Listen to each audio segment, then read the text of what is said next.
एक लड़का था, अंतर्मुखी सा। ना किसी से ज्यादा बातें करना, ना कहीं ज्यादा आना जाना, बस अपनी ही दुनिया में खोया रहना। उसमें न कोई छल कपट था, ना वो कभी झूठ बोलता था।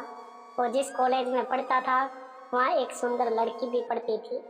लड़के को वो लड़की खूब पसंद थी, लेकिन अपने अंतर्मुखी स्वभाव के चलते वो कभी उसे अपने दिल का हाल बता ही नहीं पाता। यहाँ तक कि इस लड़की से सिर्फ बात करने में भी उसके पसीने छूट जाते। एक दिन कॉलेज खत्म करके घर लौटते वक्त अचानक बारिश होने लगी।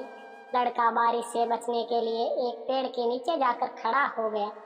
सद्भाग्य से उसी पेड़ के नीचे वही लड़की भी खड़ी थी जिसे लड़का पसंद करता था। लड़का मन ही मन बहुत खुश हो गया। लड़की भी लड़के के तरफ देखकर मुस्कुराई। लड़का कुछ बोल ही नहीं पा रहा था, तभी लड़की ने ही लड़के से बात करना शुरू कर दिया। लड़की ने बताया कि वे लड़के को जानती है। धीरे धीरे लड़के की भी हिम्मत खुली और उसने भी लड़की से बातें करना शुरू कर दिया। बातों ही बातों में लड़के को पता चला कि सिर्फ वो ही नहीं, लड़की भी उसे पसंद करती है, क्योंकि लड़की की बातों से साफ पता चल रहा था कि वे भी लड़के के बारे में काफी कुछ जानती थी, जो तभी होता है जब कोई किसी में इंटरेस्ट रखता है।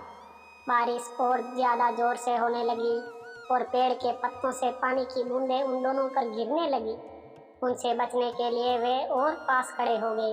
इतने पास खड़े होने पर लड़के और लड़की की एक दूसरे के प्रति भावनाएं ज्यादा स्ट्रांग हो गई।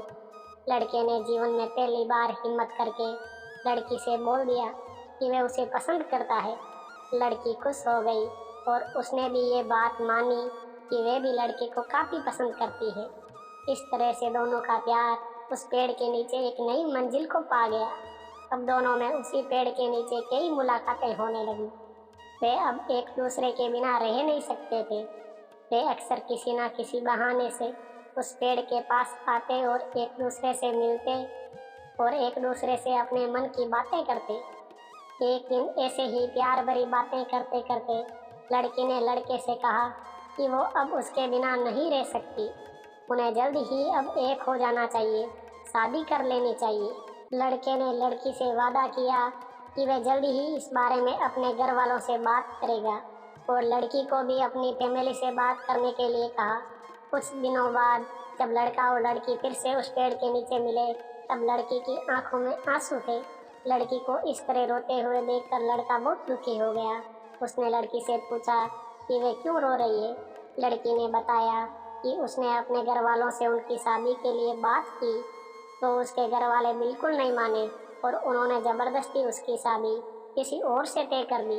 उसकी माँ ने उसे कसम दी है कि अगर उसने उनके खिलाफ जाकर शादी की तो वह उसका मरा हुआ मुंह देखेगी। लड़की ने लड़के से माफ़ी मांगी और कहा कि हो सके तो उसे भूल जाए। लड़का लड़की की बातें सुनता रहा और उसकी आंखों से आंसू बहते रहे। लड़के को रोते हुए छोड़कर लड़की अपने आंखों में आंसुओं के साथ अपने घर लौट गई। लड़की की शादी तय हो गई। शादी का दिन आ गया। लड़की सज धज कर बैठी हुई थी, लेकिन उसके चेहरे पर कोई खुशी नहीं थी। तभी लड़की को एक पार्सल मिला जिसके ऊपर एक चिट्ठी भी थी। लड़की ने उस पार्सल से चिट्ठी को निकाला और उसे खोलकर पढ़ा। चिट्ठी उसके प्रेमी की यानी उसी लड़के की थी।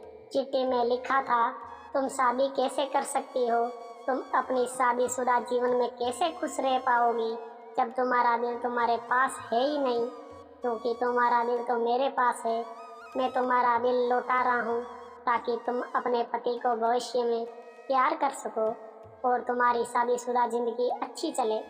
लड़की ने उस पार्सल को खोला और देखकर वो बेहोश हो गई। उस पार्सल में उस लड़के का खून से लथपथ दिल था जो उसने निकाल कर उसे भेजा था। दोस्तों, हर प्रेम कहानी का अंजाम अच्छा नहीं होता, लेकिन क्या आपको लगता है कि लड़के ने जो कदम उठाया वह सही था? किसी के लिए प्यार का एक इंटरेक्शन हो सकता है, किसी के लिए टाइम पास, तो किसी के लिए प्यार जिंदगी होता है।